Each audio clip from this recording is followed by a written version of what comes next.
नमस्कार। Ayurveda free health insurance में आप सभी का स्वागत है। आज हम बात करेंगे ब्रेकफास्ट, लंच और डिनर कब करें, कितना करें, क्या करें और अगर सही टाइम पे ऐसा करते हैं तो कैसे हेल्थ को मेंटेन रख सकते हैं, कैसे लाइफ स्टाइल डिसऑर्डर से अपने आप को बचा सकते हैं। इन सभी के बारे में बात करेंगे। इन सभी के बारे में बात करने से पहले हम एक थोड़ी सी बात करते हैं कि कैसे हमारे जो दोष हैं वो दिन के हिसाब से उनका कालचक्र चलता है।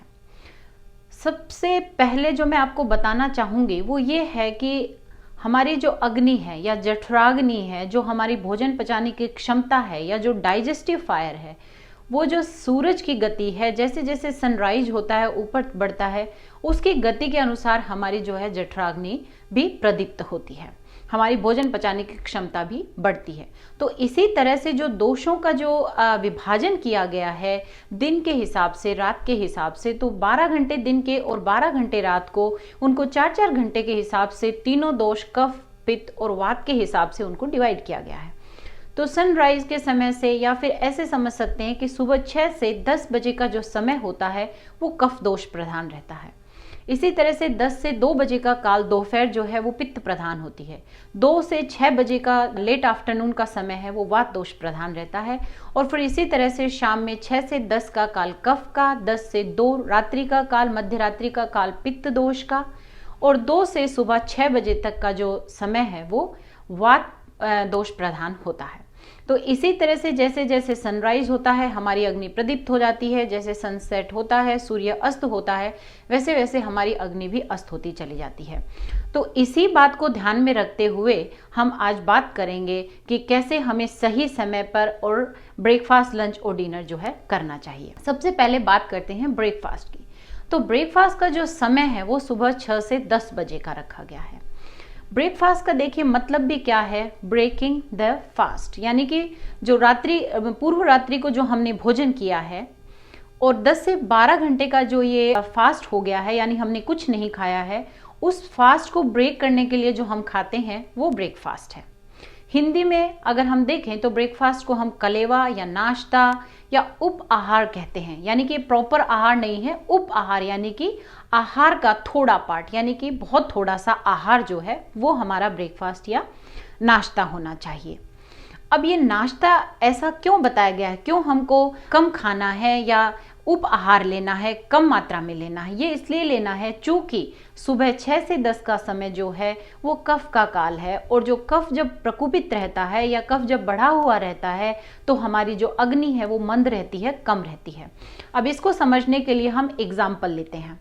जो मेटाबॉलिज्म का जो प्रोसेस है, अगर हम उसको एक भट्टी समझें, एक वुड फर्नेस उसको अगर हम समझें, तो समझ लीजिए पूर्व रात्रि को हमने उसे बहुत जो फर्नेस जो हमारी भट्टी थी वो जल रही थी। अब पूरी रात्रि में क्योंकि वो ठंडी रही है तो क्या हुआ है, कुछ अंगारे हैं जो थोड़े से जले हुए हैं।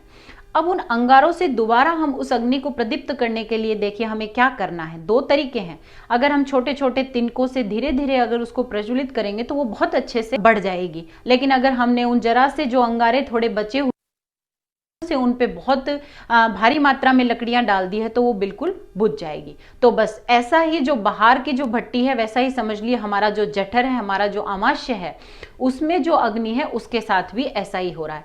अगर हमने उसमें एकदम से बहुत सारा फूड डाल दिया तो वो बिल्कुल बुझ जाएगी, बिल्कुल कम हो जाएगी और फिर भोजन का जो है पाचन नहीं होगा। लेकिन यदि हम थोड़ा सा सुपाच्य भोजन देते हैं तो वो एनर्जी पकड़ता है और वो अग्नि अच्छे से प्रज्वलित होती है। इसलिए सीधे शब्दों में जो ब्रेकफास्ट है वो कैसा होना चाहिए, वार्म होना चाहिए, इजीली डाइजेस्टेबल होना चाहिए, कुक्ड होना चाहिए। तो आपको कोई भी रो जो फूड है उस टाइम उससे बचना चाहिए।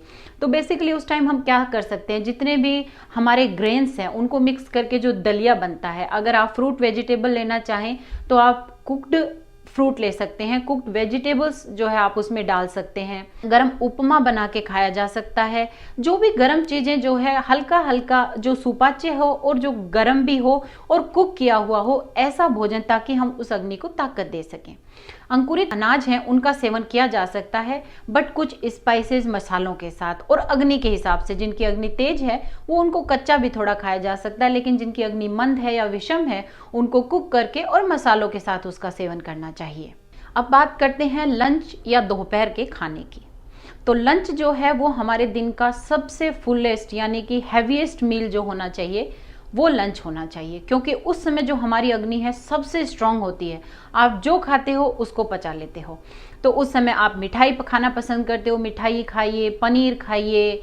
अगर आप नॉनवेज खाना पसंद करते हैं तो नॉनवेज खाइए। जो भी फूड आपको पसंद है और थोड़ी सी ज़्यादा क्वांटिटी में भी अगर खा लेते हैं तो वो आपको परेशान नहीं करता, तो उसको पचा के और सभी अंगों तक उसके न्यूट्रिशन को पहुंचाने में समर्थ रहती है। तो हमारे लंच का टाइम होता है 10 से लेकर के 2 बजे तक। और क्योंकि 12 o'clock नून में सन जो बिल्कुल ऊपर रहता है उस टाइम हमारी अग्नि भी बिल्कुल बहुत स्ट्रांग रहती है। तो आप लंच का टाइम जो है 10 से 2 के बीच में रखें, वो बहुत सही रहता है। अब बात करते हैं डिनर की, रात्रि का भोजन या शाम का भोजन। रात्रि का भोजन जो है वो सबसे lightest meal of the day होना चाहिए, यानी कि सबसे हल्का फुल्का जो सुपाच्य भोजन लेना है वो हमें शाम को या रात्रि में लेना है। बट यही जो है सबसे ज़्यादा कबाड़ा डिनर को लेके हो रखा है। देखिए, सुबह नाश्ते के लिए टाइम नहीं है, दिन में ऑफिस से घर आके लंच नहीं कर सकते हैं, तो एटलीस्ट जो रात्रि का डिनर है वो बहुत बढ़िया बना के खा रहे हैं। वीकेंड में रेस्टोरेंट भी जा रहे हैं, सोशल पार्टीज कर रहे हैं, वो भी डिनर के टाइम ही हम अरेंज कर पाते हैं। तो इतना ऐसा हो रहा है कि उस टाइम हम गलत खा रहे हैं, अधिक खा रहे हैं, लेट खा रहे हैं। सबसे जो दिन का भारी भोजन है वो हम डिनर यानी कि रात्रि के टाइम कर रहे हैं, और वही सबसे ज़्यादा हम गलत कर रहे हैं। आयुर्वेद के हिसाब से जो रात्रि का भोजन है वो सूरज ढलने से पहले कर लेना चाहिए। बट चूंकि जीवन शैली ऐसी हो गई है, इतना तो पॉसिबल नहीं है, बट फिर भी 8 बजे से पहले पहले रात्रि का भोजन हो जाना चाहिए। अब शाम को डिनर के लिए ये क्यों कहा गया है कि जितना जल्दी कर लें, सूर्य अस्त होने से पहले कर लें तो बहुत ही अच्छा है, क्योंकि मैंने बताया जैसे जैसे सूर्य अस्त हो जाता है वैसे वैसे हमारी अग्नि भी बिल्कुल कम होती जाती है, अस्त हो जाती है। तो आप जितना जल्दी भोजन करते हैं कफ उतना ही कम बढ़ा हुआ होता है, उतनी ही जो है आपको भोजन पचाने में कम कष्ट होता है। लेकिन जैसे जैसे हम लेट करते हैं 6 से 7, 7 से 8, 8 से 9, 9 से 10, तो जैसे जैसे हम करते हैं कफ जो है वो बढ़ता जाता है और हमें पाचन में अधिक समस्या होती है। जितने भी पाचक जूस, जितने भी एंजाइम्स हैं, पित्त जो निकलता है भोजन को पचाने के लिए उसे अधिक मात्रा में निकलना पड़ता है, तो बहुत ज़्यादा शरीर की जो है एनर्जी उधर लगती है। और अगर हमने उससे भी अधिक लेट भोजन किया है तो जो पित्त का काल शुरू हो गया है, तो पूरा जो उधर पित्त दोष है वो भी पाचन में लग जाता है और हमारी नींद डिस्टर्ब होती है, इंसोम्निया, नींद नहीं आना, ये सारी समस्याएं भी शुरू हो जाती हैं।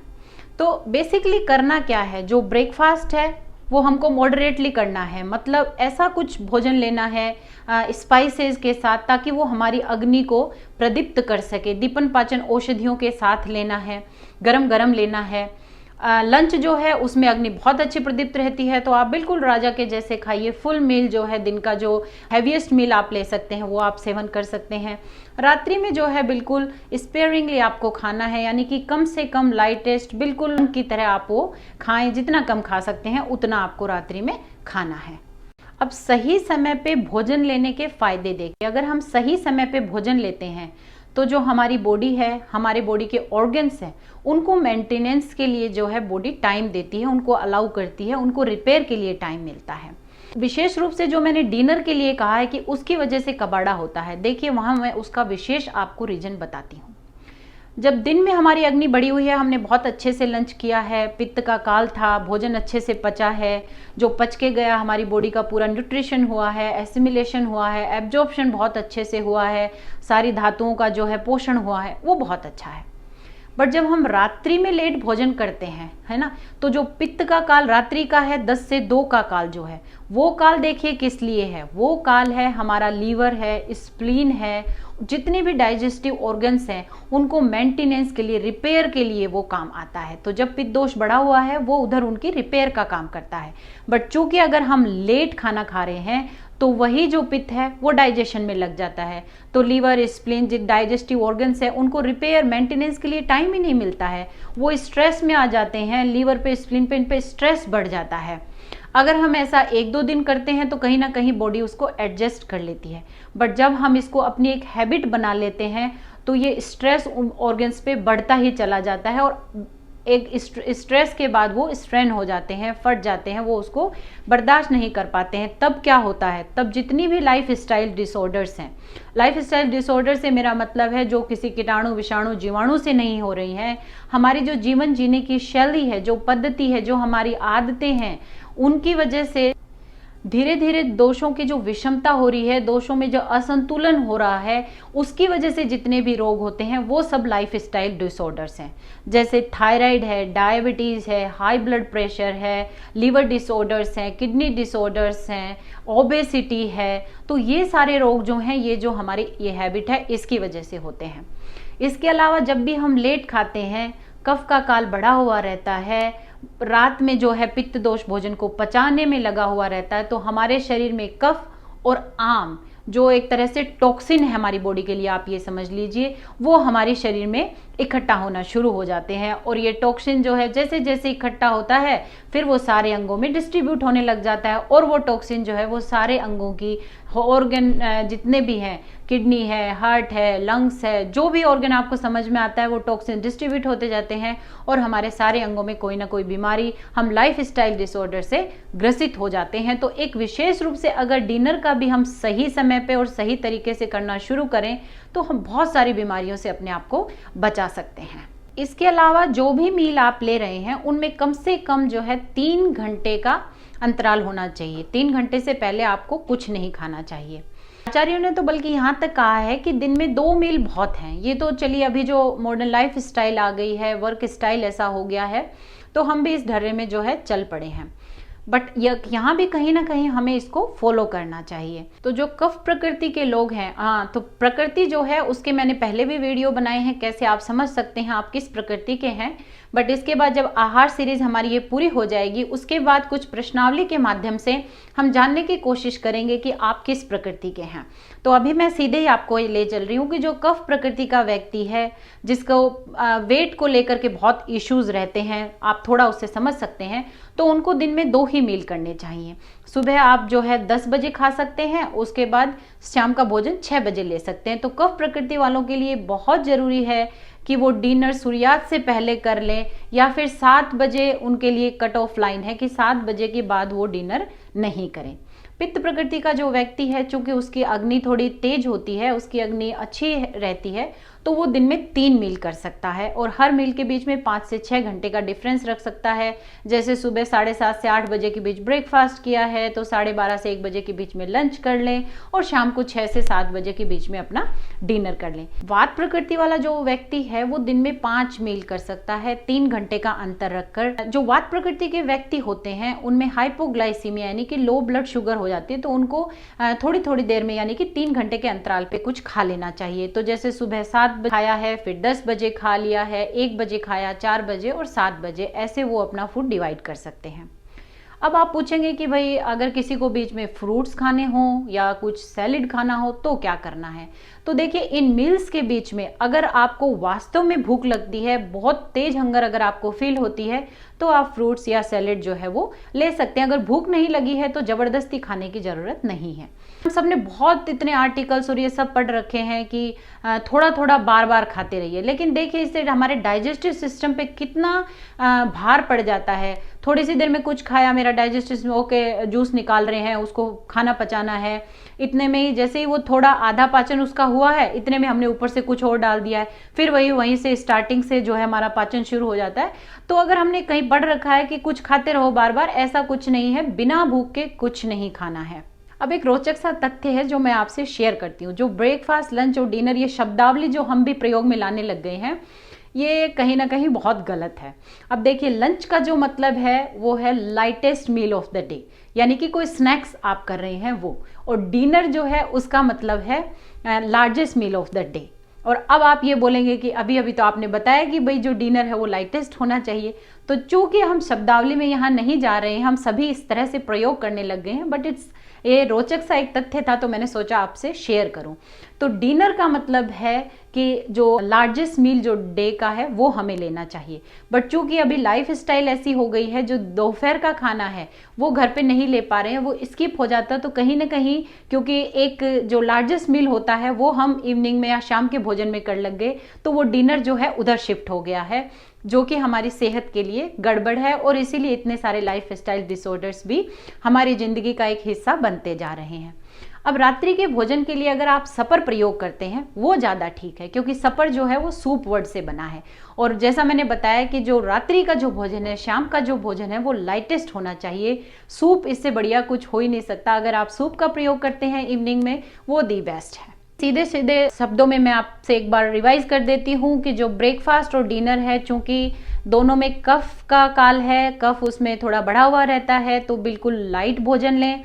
तो ब्रेकफास्ट में लाइट से मतलब है आप थोड़ा गरम, स्पाइसी और कुक्ड फूड लेने की कोशिश करें। रात्रि में सूप से बेस्ट कुछ है नहीं।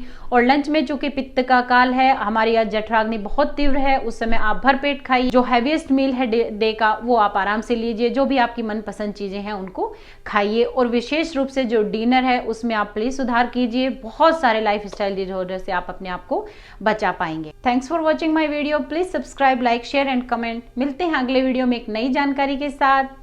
Please take good care of yourself because health is wealth.